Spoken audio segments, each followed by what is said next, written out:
राधे राधे दोस्तों, आप सभी का दिन शुभ हो और मंगलमय हो।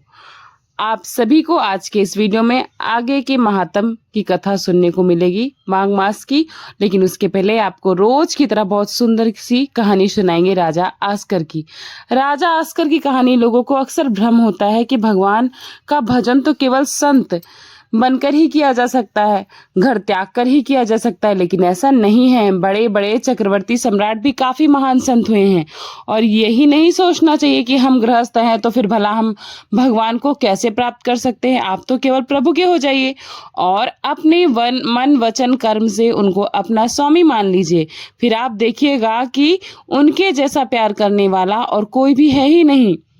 आस्करण जी पृथ्वीराज के पौत्र और भीम सिंह जी के पुत्र थे।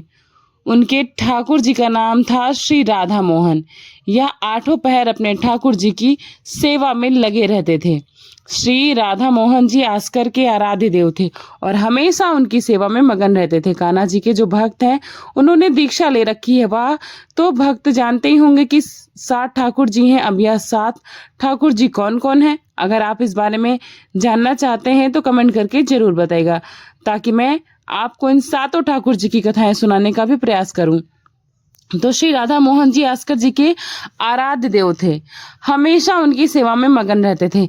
आस्करण जी एक चौकीदार को पूजा घर के बाहर सेवा में लगाए हुए थे और उन्हें आदेश दिया था कि कोई उनकी सेवा में विक्षेप ना डाले, अवरोध ना पैदा करे, क्योंकि उनका रोजाना 10 घड़ी यानी 4 घंटे ठाकुर जी की सेवा करने का एक नियम था। जितनी देर वह ठाकुर जी की सेवा करेंगे उतनी देर कोई ना उनको रोके, ना उनको कोई टोके, ना ही आवाज लगाए। उन्हें उतनी देर तक सिर्फ ठाकुर जी की सेवा करनी होती थी। अब दिल्ली का बादशाह एक बार किसी काम से आस्कर जी के राज्य में आया और कहा कि मुझे तुरंत उनसे मिलवाया जाए। अब उससे प्रार्थना की गई कि महाराज, यह तो असंभव है, हम तो आपको तुरंत उनसे नहीं मिलवा सकते। कारण यह है कि इस समय आस्कर जी अपने ठाकुर जी की सेवा में है और उनका आदेश है कि 4 घंटे तक कोई भी उनकी सेवा में बाधा न डाले।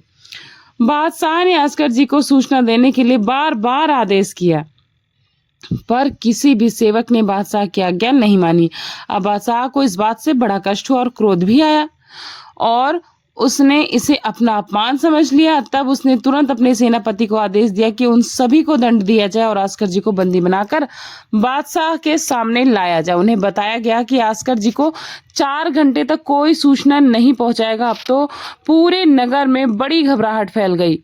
आस्कर जी ना तो शिकार खेलते थे, ना किसी को दंड देते थे। वह तो केवल और केवल भगवत सेवा, नाम जप और नाम कीर्तन ही किया करते थे। और इन सब के बाद भी पूरे नगर को सारी सुविधाएं मिलती थी। सबके घर पर ठाकुर सेवा विराजमान थी और सबके घर पर नाम कीर्तन किया जाता था। जिसको जिस चीज की जरूरत होती थी वह राज दरबार में से उसे ले जा सकता था। अब बादशाह के इस आदेश से हड़कंप मच गया। बादशाह बोला, मेरा आखिरी हुक्म है कि आस्कर जी को हाजिर किया जाए, नहीं तो हम पूरी सेना से विध्वंस मचा देंगे और नरवरगढ़ को नष्ट कर देंगे। जो प्रधान सेना नायक था उसने हाथ जोड़कर बादशाह से कहा कि बादशाह, आप समझिए, हम आपके सेवक हैं, आपसे कैसे लड़ सकते हैं? आप तो बादशाह हैं, पर मेरी प्रार्थना है कि आप अकेले जाकर देख लीजिए कि आस्कर जी सेवा में लगे हुए हैं। हम उन्हें सोचना नहीं दे सकते, पर आप बताइए, बादशाह हैं, आपको भी रोक नहीं सकते। तो एक काम कीजिए कि आप खुद जाकर बात कर लीजिए। बादशाह को लगा बात तो सही है, क्योंकि यह हमारे ही अनुकूल राज्य, कोई दुश्मन तो है नहीं। तब बादशाह ने स्वयं अंदर जाकर देखा तो आस्कर जी सारी सेवा हो चुकी थी। आस्कर जी भगवत सेवा करके नियम पूर्वक ठाकुर जी को साष्टांग दंडवत कर रहे थे। उन्हें यह पता चला कि कोई आया है, पर उन्होंने ना तो नजर उठाई, न बात की और ना ही रुके। वह ठाकुर जी के प्रति जो भी उनके कर्तव्य थे, जो सेवा पूजा थी, वह करते ही रहे। वे निरंतर साष्टांग दंडवत करते रहे। बादशाह खड़ा देखता रहा कि यह ना तो मेरी तरफ देख रहे हैं, ना बोल रहे हैं। खड़े खड़े बादशाह को बहुत देर हो गई। अब पद का तो बहुत अभिमान होता है। बादशाह ने म्यान से तलवार निकाली और उनके पैर पर मारकर उनकी एड़ी काट दी। लेकिन आस्कर जी ने ना तो दंडवत रोकी और ना बादशाह को मुड़कर ही देखा। उनके पैर से खून की धार बहने लगी, लेकिन उन्होंने एक आह भी नहीं भरी और ना ही वे रुके, वैसे ही खड़े हुए और फिर साष्टांग दंडवत करने लगे। आज करण जी ने खून से लथपथ थे, लेकिन कोई कष्ट का अनुभव नहीं दिखा रहे थे। एड़ी कट जाने का दुख उनके चेहरे पर कहीं से कहीं तक झलक ही नहीं रहा था। अब तो बादशाह का धैर्य टूट गया। वह सोचने लगा कि या तो अपराध बन गया, या कोई नाटक नहीं कर रहे हैं, या तो सच में महान भागवत हैं। और जो पद का अभिमानी होता है वह नहीं जानता कि भक्ति क्या होती है, भक्ति का स्वरूप क्या होता है और भक्तों की निष्ठा क्या होती है। अब आस्कर जी ने पूरी दंडवत की और ठाकुर जी की प्रार्थना कर उन्हें मध्याह्न विश्राम भी करा दिया। तब तक उनके पैरों से खून बहते ही रहा। अब उनके पीछे मुड़कर बादशाह को जब उन्होंने देखा, लेकिन उन्हें बिल्कुल भी क्रोध नहीं किया कि बादशाह ने उनकी एड़ी क्यों काटी। राजा ने देखा कि मेरे अपराध का इनके ऊपर कोई भी प्रभाव नहीं है। अब आस्कर जी की धैर्यशील और अपने इष्ट के प्रति निष्ठा देखकर बादशाह रीझ गए, बहुत प्रसन्न हुए और उन्होंने कहा, आज मेरे नेत्र सफल हो गए कि मैंने ऐसा निष्ठावान भक्त देखा। ना तो तुम्हारे भ्रिकुटी पर कोई रोष है, ना तुम्हें कोई पीड़ा हो रही है और ना कोई थकावट दिख रही है। मैं आपसे बात करना चाहता हूँ, यह सामर्थ्य आप में आई कहाँ से कि आपने एड़ी कटने और खून निकलने के बाद भी अपनी निष्ठा नहीं छोड़ी। बादशाह ने जब बैठकर आस्कर जी के संग में भक्ति के विषय में बात की तो उनके आंसू निकल आए। संत की संगति का यही तो प्रभाव होता है। बादशाह ने अपना कीमती रुमाल निकाला और घुटने टेक कर तुरंत अपने हाथ से आस्कर जी के चरणों में पट्टी बांधी। फिर कहा, आपकी भक्ति देखकर आज मैं निहाल हो गया हूँ। प्रभु की मुझ पर बहुत बड़ी कृपा है जो मुझे आप जैसे भक्त के निष्ठा के दर्शन हुए। अब बादशाह ने अत्यंत प्रसन्न होकर आस्कर जी से पूछा कि बताइए मैं आपको कैसे सुख प्रदान करूं। तब उन्होंने उत्तर दिया, मेरी सेवा ही मेरी निष्ठा है। जब आप चाहते हैं तब आदेश दे देते हैं, तो कृपया मुझे अपने आदेश से मुक्त करिए। बादशाह ने कहा, आज के बाद आपके ऊपर हमारा कोई शास्त्र लागू नहीं होगा। जब आप चाहें स्वेच्छा से आ सकते हैं, ना आए तो भी आपके राज्य पर अब हमारा कोई अधिकार नहीं रहेगा। श्री आस्कर जी को एक बार बहुत तेज बुखार आ गया। इतने कष्ट में ठाकुर जी की सेवा करना संभव नहीं हो पा रहा था। उनकी सेवा प्रातःकाल से प्रारंभ होती थी। अब उन्हें बस एक ही चिंता सताने लगी कि अब कल की सेवा कैसे होगी। उनकी शिथिलता में भगवान ने उनके एक सेवक को आदेश दिया कि आस्कर जी को चरणामृत पिला दो, वे ठीक हो जाएंगे। अब सेवक रात में ही आस्कर जी के पास गया और बोला, महाराज, ठाकुर जी ने कहा है कि आप चरणामृत पी लीजिए। जैसे ही उन्होंने चरणामृत पिया, उनके शरीर का रोग दोग सब नष्ट हो गया और वे स्वस्थ होकर सुबह सेवा में गए। अब एक बार एक विपक्षी राजा ने आस्कर जी के राज्य पर आक्रमण कर दिया। जब आस्कर जी को यह बात पता लगी तो उन्होंने कहा, प्रभु, हमसे मारकाट नहीं होगी, सब में आप ही तो विराजमान हैं। अब हमसे युद्ध नहीं होगा, इसलिए या तो मुझे राज पद से हटाओ या फिर मुझे कहीं एकांत में ले जहां मैं आपके लिए रो सकूं, तड़प सकूं। लेकिन अब यह तलवार उठाना मुझसे नहीं हो पाएगा। फिर उन्होंने भीतर से महसूस किया कि तुम राजा हो और प्रजा की रक्षा करना तो तुम्हारा कर्तव्य है। अब उन्होंने पूरी सेना को सजाया और सभी से कहा, मंजीरा लर नाम कीर्तन करो। अब तो वे स्वयं भी कीर्तन करने लगे। नाम कीर्तन करते हुए सभी सैनिक युद्ध के लिए चलने लगे। तभी अचानक आकाश में मेघ भर आए और शत्रु पक्ष में बड़े बड़े ओले गिरने लगे। इधर आस्कर जी के पक्ष में जहां नाम कीर्तन चल रहा था, वहां पर बस हल्की हल्की सी फुहारें होती नहीं। इतने बड़े बड़े ओले पड़ने से शत्रु भाग गए। शस्त्रों की तो आवश्यकता पड़ी ही नहीं, केवल ढोल मजीरे से ही काम चल गया। अब जब शत्रु पक्ष भाग गया तो विपक्षी राजा आस्कर जी के चरणों में गिरकर बोला, मुझे क्षमा कर दीजिए, मुझे नहीं पता था कि आप इस कोटि के महान भागवत हैं। तो यह है अनन्य भक्ति का प्रताप। अगर हम अपने ठाकुर जी की, अपने इष्ट की सेवा का नाम जप और ठाकुर जी के ही गुणों का गायन करते हैं तो किसी में ऐसी ताकत ही नहीं कि हमें परास्त कर सके। तो यह थी आज की कथा। आपको कैसी लगी कमेंट बॉक्स में जरूर बताइएगा। अब सुनते हैं आज का अध्याय। इसके पहले अध्याय में आप सबने सुना कि किस प्रकार राजकुमारी शर्मिष्ठा जिन्हें विषकन्या घोषित कर दिया गया था, उन्होंने देवी पार्वती को प्रसन्न करने के लिए बड़ी भारी तपस्या प्रारंभ कर दी। आज जानिए कि किस प्रकार उन्होंने बहुत कठिन तपस्या की। राजकुमारी शर्मिष्ठा केवल वायु का सेवन करके देवी पार्वती के नाम का जप करने लगी और अपने मन को पूरी तरह से उनके चिंतन में ही लगा दिया। इस प्रकार देवी की आराधना में उनका बहुत लंबा समय बीत गया, किंतु अभी तक अभीष्ट फल की प्राप्ति उन्हें नहीं हुई। राजकुमारी का सिर सफेद बालों से भर गया, मुख पर झुर्रियां पड़ गईं, तब भी शिव वल्लभा पार्वती देवी संतुष्ट नहीं हुई। यह देखकर जब राजकुमारी अत्यंत व्याकुल हो गई, तब एक ही क्षण में दुग्ध कुंद और चंद्रमा के समान उज्जवल एक वृषभ प्रकट हुआ और उसकी पीठ पर भगवान शंकर के साथ पार्वती देवी विराजमान थी। उनकी 4 भुजाएं थी, मुख पर प्रसन्नता छा रही थी, उनका दिव्य रूप अलौकिक था। उनके वस्त्र और आभूषण सभी श्वेत वर्ण के थे। मस्तक पर अर्धचंद्राकार मुकुट शोभा पा रहा था। इन चिन्हों से गिरिराज राजकुमारी पार्वती देवी को पहचान कर विषकन्या शर्मिष्ठा ने बारंबार प्रणाम करके इस प्रकार उनकी स्तुति की। विषकन्या बोली, हे देव देवेश्वरी, आपको नमस्कार है। सब में निवास करने वाली देवी, आपको नमस्कार है। समस्त कामनाओं को पूर्ण करने वाली, जरा मरण से रहित तथा सत्य स्वरूपा पार्वती जी, आपको नमस्कार है। देवी, इंद्र आदि देवता भी आपके स्वरूप का यथावत वर्णन करना नहीं जानते, फिर भी मुझ जैसी कन्या आपके विषय में क्या कह सकती है।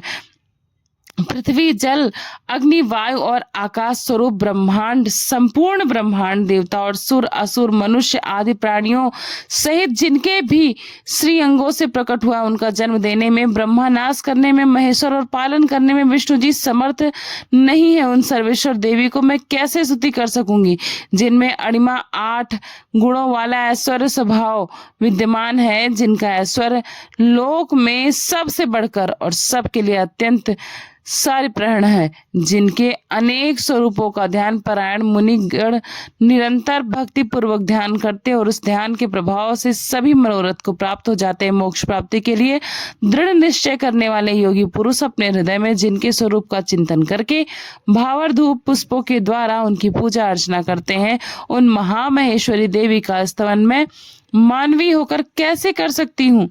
तब देवी पार्वती कहने लगी, पुत्री, मैं तुम पर बहुत प्रसन्न हुई। मांगो, तुम क्या वर मांगना चाहती हो। मनवांछित वर मांगो। विषकन्या बोली, देवी, मैंने पति की प्राप्ति के लिए तपस्या का यह प्रयास किया था, किंतु अब तो मैं बूढ़ी हो गई हूँ, इसलिए पति लेकर अब मैं क्या करूंगी। अब तो बस इतनी प्रार्थना है कि आप संसार की समस्त नारी जाति के हित के लिए इसी आश्रम में सदा निवास करें। देवी ने कहा, भद्रे, आज से मैं तुम्हारे इस श्रेष्ठ और शुभ आश्रम में निवास करूंगी, इससे तुम्हारा मनोरथ अवश्य पूर्ण होगा। माघ शुक्ल तृतीया को जो स्त्री अथवा पुरुष यहाँ पर स्नान करेंगे, मेरी कृपा से मनवांछित फल की प्राप्ति उन्हें होगी। स्त्री हो या पुरुष इस सरोवर में स्नान करके सभी पापों से मुक्त हो जाएंगे। भद्रे, जो कन्या यहाँ भक्ति पूर्वक स्नान करेगी, उससे निसंदेह श्रेष्ठ पति की प्राप्ति होगी। जो मनुष्य यहाँ पर फलों का दान करेगा, उसके सभी मनोरथ पूर्ण हो जाएंगे। ऐसा कहकर देवी पार्वती ने उस विषकन्या को अपने हाथ से स्पर्श किया। उसी क्षण वह वृद्धावस्था से मुक्त होकर दिव्य रूप से सुशोभित हो गई। फिर उस विषकन्या को अपनी सेविका बनाकर पार्वती देवी उसे कैलाश पर्वत पर ले आई। तभी से उस तीर्थ को शर्मिष्ठा तीर्थ कहते हैं, जो सभी पाप को नाश करने के लिए 3 लोक में प्रसिद्ध है। माघ मास के शुक्ल पक्ष की तृतीया को सब उपाय करके मनुष्य उस सरोवर में स्नान करे। यह परम पवित्र, आयुवर्धक, सर्व पाप नाशक तथा मनुष्यों को मोक्ष देने वाला स्त्री तीर्थ है, जिसका वर्णन आप लोगों से किया गया है। श्री सूत जी कहते हैं कि हे द्विज, जो पूर्व काल में महाराज चमत्कार के द्वारा जिसकी श्रद्धा पूर्वक स्थापना की गई है, वे चमत्कारी देवी वही विद्यमान है। कुमार व्रत धारण करने वाली उन्हीं देवी ने लाखों लोगों का भला किया है। महात्मा राजा चमत्कार ने जब चमत्कारपुर का निर्माण किया, उस समय नगर की तथा उस नगर में निवास करने वाले समस्त ब्राह्मणों की रक्षा के लिए भक्ति भावित चित्त से चमत्कारी देवी को स्थापित किया गया था, जो महानवमी के दिन चमत्कारी देवी का विधि पूर्वक पूजन करता है, उसे 1 वर्ष तक कहीं भी भूत प्रेत पिशाच शत्रुगण रोग चोर तथा दोषों से कोई भय नहीं होता। शुक्ल पक्ष की अष्टमी में पवित्र होकर जो मनुष्य जिस जिस कामना का चिंतन करता हुआ उसकी भक्ति पूर्वक पूजा करता है, वह उस कामना को निसंदेह प्राप्त कर लेता है। और जो पुरुष निष्काम भाव से चमत्कारी देवी का पूजन करता है, वह निश्चय ही देवी की कृपा से सुख पूर्वक मोक्ष प्राप्त कर लेता है। उन परमेश्वरी की आराधना करके पूर्व काल में बहुत से राजा ब्राह्मण योगी जन सिद्धि को प्राप्त हो चुके हैं। जो 1 वर्ष तक प्रतिदिन श्रद्धा पूर्वक चमत्कारी देवी की परिक्रमा करता है, वह कभी भी पशु पक्षियों योनियों में नहीं जाता। श्री सूत जी कहने लगे, प्राचीन कल्प में जब देवताओं ने हाटकेश्वर नामक शिवलिंग की स्थापना की थी, तब भगवान शिव ने ब्रह्मा जी के लिए यह क्षेत्र प्रदान किया था। उस समय वहां के ब्राह्मणों की कलिकाल आदि दोषों से रक्षा करने के लिए महादेव जी ने अपने पुत्र कार्तिकेय को ब्रह्मा जी की प्रार्थना से वहां रहने की आज्ञा दी थी। पिता की आज्ञा कार्तिकेय जी ने वहां निवास किया। जो कार्तिक की पूर्णिमा को कृतिका नक्षत्र के योग में स्वामी कार्तिकेय जी का दर्शन करता है, वह 7 जन्मों तक धनाढ्य और वेद वेत्ता ब्राह्मण होता है। उस तीर्थ में कार्तिकेय जी का मंदिर बहुत ही ऊंचा और मनोहर है। उस मंदिर की चर्चा सुनकर स्वर्ग के देवता भी कौतूहलवश वहां उतर गए और उन्हें बड़ी प्रसन्नता के साथ उस पवित्रतम नगर और मंदिर का दर्शन किया तथा उस मंदिर के उत्तर और पूर्व दिशा में विधि पूर्वक यज्ञ कर्म का अनुष्ठान किया। यज्ञ होम करके सभी देवताओं ने वहां ब्राह्मणों को दक्षिणा दी और उस स्थान का उत्तम फल पाकर स्वर्गलोक की ओर प्रस्थान किया। तब से उस स्थान का नाम देवयजन हुआ। अन्य स्थानों पर 100 यज्ञ करके मनुष्य जिस फल को प्राप्त करता है, उसी को वहां दक्षिणा सहित एक ही यज्ञ करके पा लेता है। उस तीर्थ में 3 सूर्य विग्रह हैं। प्रथम नाम मुंडीर, दूसरे का कालपी और तीसरे का मूल स्थान है, जो सब रोगों का नाश करने वाले हैं। भगवान सूर्य प्रातः काल मुंडीर में, मध्याह्न के समय कालप्रिय में और संध्या के समय मूल स्थान में जाते हैं। उस समय जो मनुष्य इन तीनों सूर्य विग्रह में हो एक का भी भक्ति पूर्वक दर्शन करते, वह निसंदेह मोक्ष को प्राप्त होते हैं। समुद्र के निकट विटंपका एक उत्तम स्थान है, जो समुद्र की उत्ताल कड़ी 4 दीवारी से सुशोभित होता है। उसी नगर में एक ब्राह्मण था, जो पूर्व कर्म के फल से युवावस्था में ही कोढ़ी हो गया था। उसकी पत्नी अच्छे कुल में उत्पन्न सती साध्वी और सुशीला थी। वह अपने कोढ़ी पति को ही कामदेव के समान सुंदर देखती थी। पति के अच्छे होने के लिए ब्राह्मणी तरह तरह के बहुमूल्य और हितकर औषधि लेकर आती और उनके घावों पर लेप लगाया करती थी। एक समय उस शेष ब्राह्मण के घर में कोई उत्तम अतिथि आया, जो कि बहुत थका हुआ था। घर पर आए हुए उस ब्राह्मण को देखकर उसकी स्त्री ने भक्ति पूर्वक अनेक उपचारों से उसे संतुष्ट किया। जब वह स्नान भोजन और आचमन करके सैया पे विश्राम करने लगा, तब उसने गृहस्थ ब्राह्मण से पूछा, हे विप्र, आप कहाँ से आए हो और इस समय कहाँ को जा रहे हैं? तब वह पथिक बोला, हे ब्राह्मण, मैं कांतिपुर का रहने वाला हूँ। मुझे भी तुम्हारी ही तरह एक बार कुष्ठ रोग ने दबा लिया था। तब मैंने सुना कि इस पृथ्वी पर समस्त रोगों का नाश करने वाले 3 सूर्य विग्रह हैं। सुनकर उन्हीं का दर्शन करने के लिए मैं हाटकेश्वर क्षेत्र में गया और वहां मुंडीर स्वामी के पास पहुंचकर ठहर गया।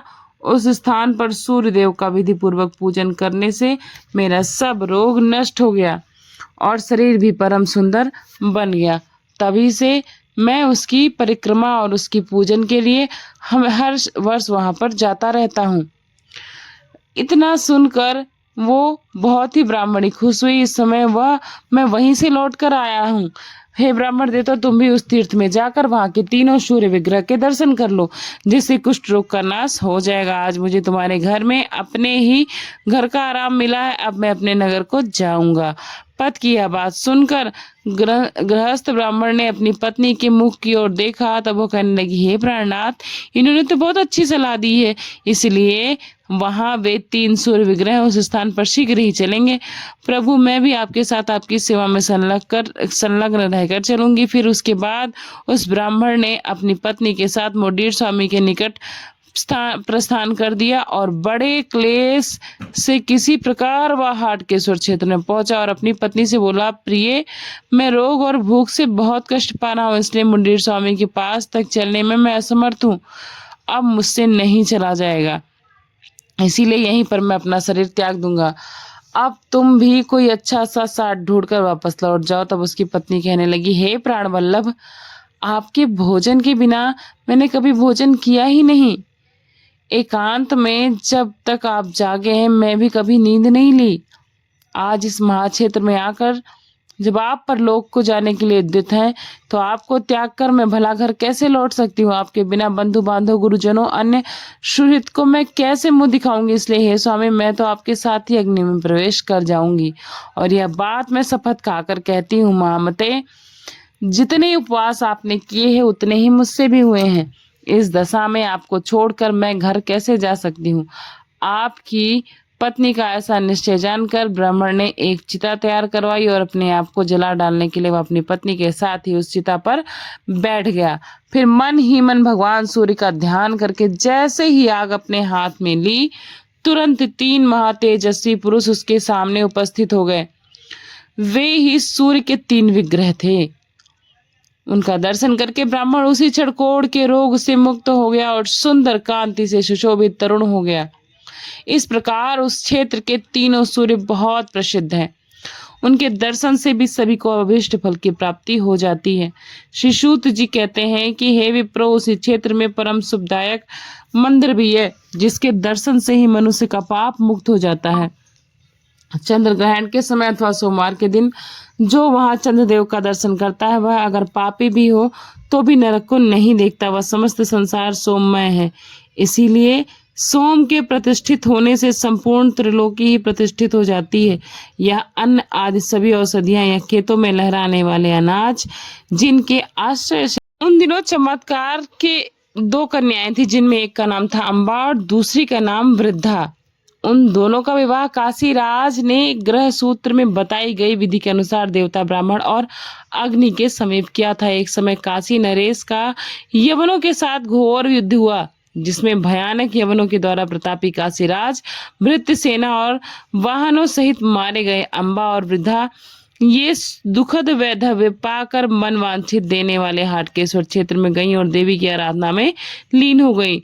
शुभ दया तपस्या करने लगी। इसी समय प्रतापी नरेश चमत्कार ने उनके लिए कैलाश शिखर के समान ऊंचा मंदिर बनवाया। तब से लेकर उस महान अभ्युदयशाली क्षेत्र में वे दोनों अम्बा वृद्धा के नाम से प्रसिद्ध हुई। वे दोनों देवियां सदा नगर रक्षा के कार्य में तत्पर रहती हैं। जो मनुष्य प्रातः काल उठकर उन दोनों का मुख देखता है, उनको 1 वर्ष तक किसी प्रकार का कोई दोष नहीं लगता। जो वर्ष के आदि अथवा अंत में उन दोनों की प्रसन्नता के लिए पूजा करता है, उसे धरती पर किसी प्रकार का छिद्र प्राप्त नहीं होता। जो पुरुष यात्रा के समय उन दोनों के लिए पूजन करता है या मनवांछित फल पाकर शीघ्र अपने घर को लौट जाता है। जो महानवमी के दिन श्रद्धा पूर्वक अम्बा तथा वृद्धा को प्रसन्नता के लिए पूजा करता है, वह अकंटक होकर रहता है। पूर्व काल में प्रतीप नाम से प्रसिद्ध एक राजा भी हुए थे। वे बड़े ही शूरवीर तथा ब्रह्मज्ञानी थे।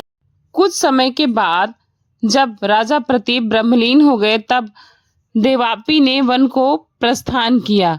तब उनके छोटे भाई शांतनु को भी सभी मंत्रियों ने पितामह के राज्य पर बिठा दिया। जब शांतनु के राज्य करते समय देवराजेंद्र ने 12 वर्षों तक वर्षा ही रोक दी, जिसे सभी लोग बड़ी मुश्किल में पड़ गए और भूख से पीड़ित रहने लगे।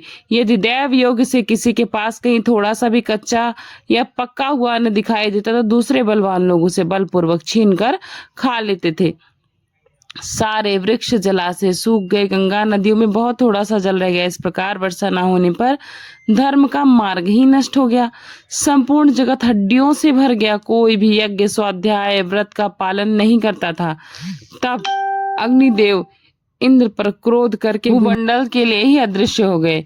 इसी समय ब्रह्मा और विष्णु जी को आगे करके सब देवता अग्नि की खोज करने के लिए पृथ्वी पर घूमने लगे। इधर अग्निदेव हाटकेश्वर क्षेत्र में ही ब्रह्मा जी के स्थान से ईशान कोण में स्थित गंभीर जलाशय के भीतर प्रवेश कर गए। फिर देवता उन्हें खोजते हुए वहीं आ गए। देवताओं को हुआ कि देखिए अग्नि स्थान से निकले तब महात्मा ब्रह्मा जी ने पूछा, हे अग्नि, तुम देवताओं को देखकर कहीं और क्यों चले जाते हो? तुम ही सबके आदि और तुम ही सबके अंत, इन सबके मुख रूप से जगत में प्रतिष्ठित तुम ही विधि पूर्वक दी हुई आहुति सूर्य को प्राप्त होती है, सूर्य से वर्षा होती है और वर्षा से अन्न उत्पन्न होता है, फिर अन्न से प्रजा और का जीवन चलता है। यदि तुम ही जगत के धाता और विधाता हो तो तुम्हारे संतुष्ट रहने पर ही संपूर्ण जगत सुरक्षित रहता है और तुम्हारे क्रोधित होने पर इसका तो नाश ही हो जाएगा। अग्नि, स्टोम आदि संपूर्ण यज्ञ तुम में ही प्रतिष्ठित है और संपूर्ण भूत प्राणी तुम्हारे ही आश्रम में जीवित रहते हैं। अग्निदेव, तुम समस्त भूतों के भीतर सदा विचर हो, क्योंकि उदर में स्थित अन्न और जल का पाचन तो तुम ही करते हो। इसलिए सभी देवताओं पर कृपा करो और अपने क्रोध का कारण हमें बताओ। तुम क्यों सबको छोड़कर चले गए?